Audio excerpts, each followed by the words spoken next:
Sí, claro, aquí a muchos, bueno, a la sección joven del auditorio, quizá no os suena que en 1988 se hizo la prueba del carbono 14 a la sábana. ¿O os suena algo lo del carbono 14 y la sábana santa o no? No, a los de mayor edad sí, a Casilda sí, a los... Bueno, tenéis la suerte de pertenecer a una generación donde, bueno, ya eso en su día fue la bomba. O sea, no hubo telediario, ni revista, ni periódico que durante un mes estuviese dando la noticia. Y eso, pues, quedó machaconamente grabado en el consciente y subconsciente de toda aquella generación. Por eso es muy importante darlo, porque es lo típico a lo que uno recurre cuando sale el tema de la sábana santa, el tema, bueno, pero ¿y qué pasa con el carbono 14? De hecho, yo empecé a estudiar la sábana también un poco por culpa de esto. Yo cuando era seminarista, en los años 90, estaba en una parroquia de Móstoles y me acuerdo pues que uno de los jóvenes bueno, tampoco iba mucho por la parroquia, pero cuando iba era para pues atacar a la iglesia y demás, y decir, una iglesia que siempre nos engaña y por ejemplo, pues con la sábana santa que nos intenta transmitir la mentira esta, tal. Punto uno, mentira, porque la iglesia, entre comillas, le da igual si la sábana santa es verdadera o no es verdadera, si cubrió el cuerpo de Cristo o no, porque su fe no se apoya en la sábana santa, se apoya en el acontecimiento de la resurrección de Cristo, independientemente de qué haya pasado con la sábana. Y segundo, no es la iglesia, es la ciencia y los estudios que se han hecho sobre ella la que nos dicen la probabilidad o no de que la sábana sea la que cubrió el cuerpo de Cristo. Antes de ver todos los demás estudios, empiezo por este, porque es el supuestamente conflictivo, ¿vale? Porque hay muchas otras informaciones y otros estudios para hablar sobre la datación, pero empiezo por el carbono 14 no porque sea el único, sino porque es el principal. En 1988 se tomó una muestra de la sábana santa para estudiar por esta tecnología del carbono 14 su posible datación. Primero os digo lo que pasó y luego analizamos en sí la prueba. A la izquierda tenéis una imagen de media sábana santa, ¿no? Porque está solo la parte frontal, por arriba habría todavía otra parte igual. Bueno, pues de esta esquinita de aquí y esta esquinita de aquí la tenéis ampliada en este recuadro. Esta es la parte que se cortó, la que está en el cuadrado 2, y la que está en el cuadrado 3 está el agujero de donde se cortó, es decir, esto estaba aquí, ¿vale? Y a la derecha tenéis un dibujo de este es el trozo cortado, es decir, este mismo, con lo cual en la parte de arriba se envió al laboratorio de Arizona.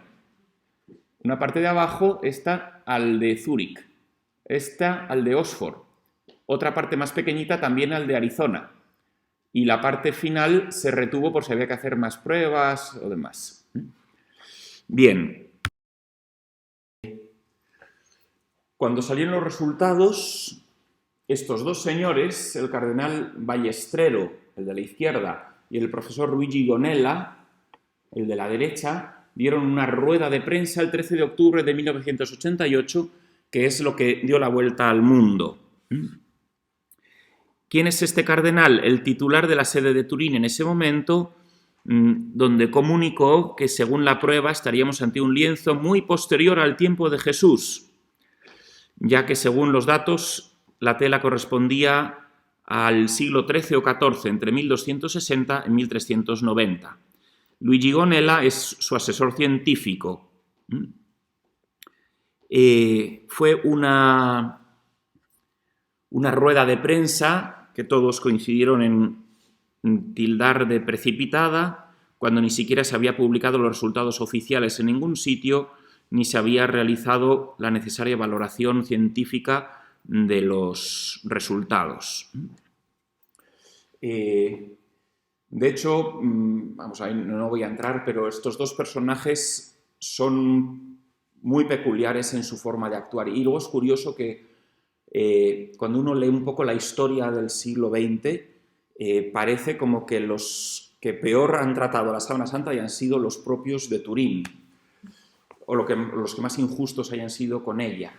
Pero bueno, sin entrar en eso, es una foto de poco después. Estos son, bueno, el del centro es Michael Tait, el que organizó las tomas de muestras y el envío a los tres laboratorios, y en esa pizarra escribieron los resultados de la fecha que ellos consideraban. Pero solo tarde se publicó todo el estudio en la revista Nature. Ahí tenéis la foto de la portada de la revista. Fue el 16 de febrero de 1989. Mientras tanto, desde la rueda de prensa del cardenal y de su asesor, pues en todos los titulares se decía lo mismo.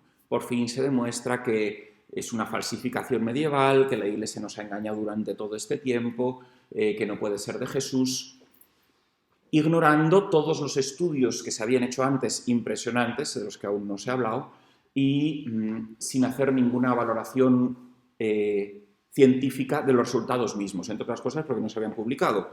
Cuando los publica Nature, empiezan, bueno, ya antes varias voces habían intervenido, ¿no? Incluso, ahora veremos, el mismo creador del método del carbono 14, que murió antes de que se aplicase la Sábana Santa, cuando a él le consultaban, luego veremos una foto suya, él decía, mi método no sirve para la Sábana Santa, no se puede aplicar con validez, se puede aplicar a otro tipo de objetos. Pero vamos, él se murió antes de que hiciesen la prueba y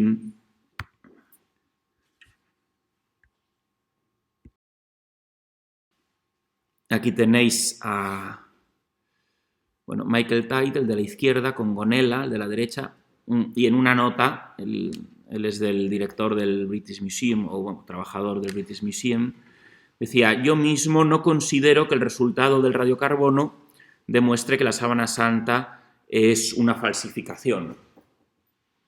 En el sentido de que, bueno, es complicado, este personaje es complicado, y es complicado interpretar también sus manifestaciones públicas, pero porque ¿qué significa una falsificación? Dices, o sea, todo lo que hay en ella es real, pero ¿cómo se ha hecho? ¿Le hicieron a alguien lo mismo que a Jesús para producir esta imagen de un modo que hoy no sabemos cómo se puede producir? Pues eran una de las hipótesis que se barajaban. Pero vamos ahora, y es necesario para comprenderlo, aunque no seáis de ciencias, pero lo siento si alguno no lo sois, pero hay que adentrarse mínimamente para entender qué es la prueba del carbono 14, su validez y no validez. El carbono 14 es un isótopo radioactivo que entra en la atmósfera por el Sol, se forman las capas más altas y llega, es sobre todo, vamos, hay un poquito de él en el aire, los seres vivos lo respiramos, pero sobre todo lo comemos, porque quien más capta el isótopo 14 son las plantas al hacer la fotosíntesis, ¿no? Entonces, está fundamentalmente en las plantas, luego los animales lo respiran y sobre todo lo comen de las plantas, y los humanos también lo tenemos. Entonces, ¿qué pasa? Que mientras está en un organismo vivo, la proporción, o sea, todo organismo vivo tiene cadenas orgánicas de carbono y tiene una proporción constante entre carbono 14 y carbono 12, que es el normal. Y cuando uno se muere, sea una vaca, sea una planta, sea cualquier organismo vivo, cuando se muere, empieza a perder por el paso del tiempo isótopos del carbono 14. y los pierde en una proporción constante conforme pasa el tiempo.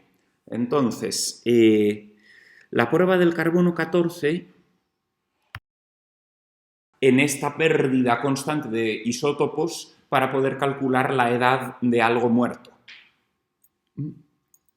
La proporción es exactamente esta. Cada 5.730 años desaparecen la mitad de los isótopos del carbono 14 que un organismo vivo tiene. Entonces, calculando cuántos hay, pues dentro de 5.000 y pico años se habrán perdido el 50%. Dentro de 11.000 y pico años se habrán perdido el 75%.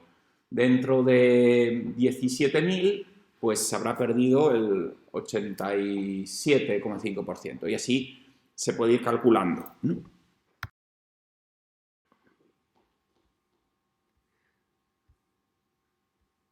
Sí.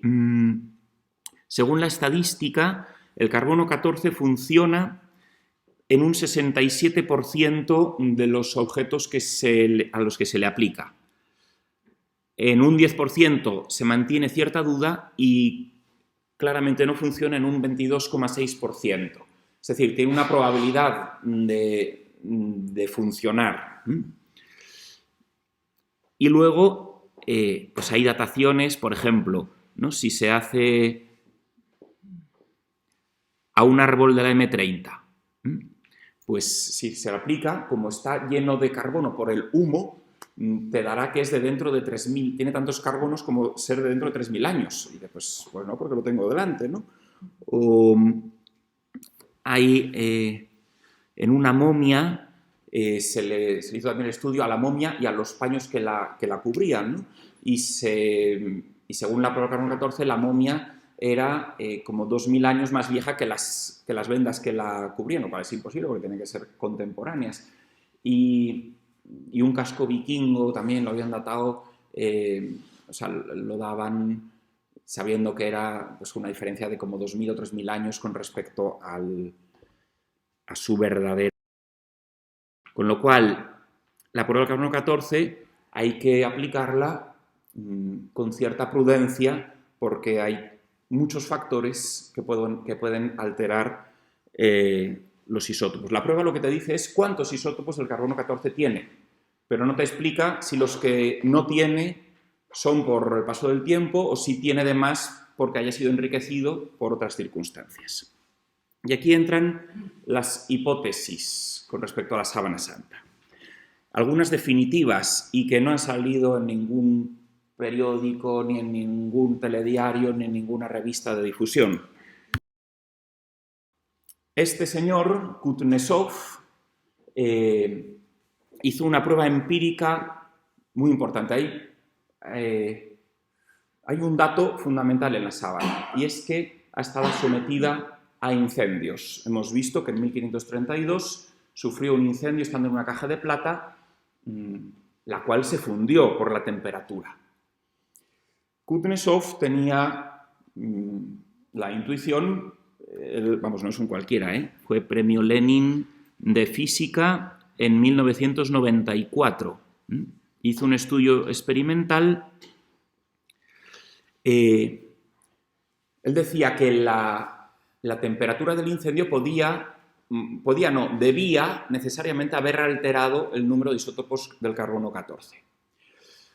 Todos sabemos que la plata funde a 1111 grados. Es de esas temperaturas que todos no sabemos porque como son 4 unos, no se te olvidan, ¿no? Y entonces dijo, voy a hacer una prueba experimental con un tejido de lino de Engedi. Engedi es un oasis que hay en el Mar Muerto. Y dijo, voy a mandar a los mismos 3 laboratorios que mandaron la sábana santa en 1994 a ver de cuándo me la datan. Yo ya sé que es del siglo I, pero a ver qué me dicen. Los manda y se le vuelven y dicen, mira, esto que nos ha dado usted es del siglo I. Ah, qué bien, pues ha funcionado. Voy ahora a coger de esa misma tela 3 trocitos y los voy a meter en un horno y lo voy a poner a 1111 grados. Y voy a volverlos a enviar a estos 3 laboratorios sin decir que es del mismo, a ver qué me dicen. Entonces lo manda a estos laboratorios y cuando se lo devuelven le dicen, pues esto que nos ha dado usted es del siglo XIV. ¿Qué significa esta prueba experimental? que la temperatura de 1111 grados enriquece el lino con el número proporcional de isótopos del carbono 14 proporcional a como si fuese del siglo I. Es decir, estaba demostrando empíricamente que la prueba del carbono 14 confirma que las telas estudiadas son del siglo I. O sea, tienen el mismo número de isótopos del carbono 14 que si fuesen de una tela del siglo I a la que la han sometido a un incendio de 1111 grados. ¿Me seguís? No. Bien. Pero esto no salió en ningún sitio. De hecho, pues se intentó negar e incluso boicotear. Luego ha habido otros muchos estudios que indican que no se había hecho bien la limpieza de las muestras. El doctor Garza Valdés, mexicano, el de la izquierda de la foto, dice que hay una serie de bacterias que rodeaban las fibras del lino que no podían hacer que... Este otro señor, Harry Gove, que cuando salieron las pruebas en 1988 dijo que sí, que tenían que ser verdaderas y demás, pero luego, con el paso del tiempo, se retractó diciendo que la contaminación bacteriana podía, en efecto, variar las cosas. Es aquí donde tengo los datos que quería saber. El cuerno de la vaca vikinga, que os decía antes, fue datado del año 2006 después de Cristo, y era una vaca vikinga, ¿no? Lo cual era complicado. Y luego tampoco se habla en ningún sitio, y con esto acabo con lo del carbono, estudio de no sé si por ser español o por... se llama Francisco Alconchel Pecino, que es profesor en Madrid, en la Politécnica. A lo mejor incluso alguno la ha tenido de profesor. ¿La habéis tenido de profesor? ¿Y os ha hablado alguna vez de la sábana santa? Se sabe, pero no nos lo ha contado nunca. Se sabe que la estudia y nunca os ha contado. Pues decirle de mi parte que os lo tiene que contar. Yo le conocí en el primer Congreso Internacional de la Sábana Santa que se hizo en España, que fue en Valencia.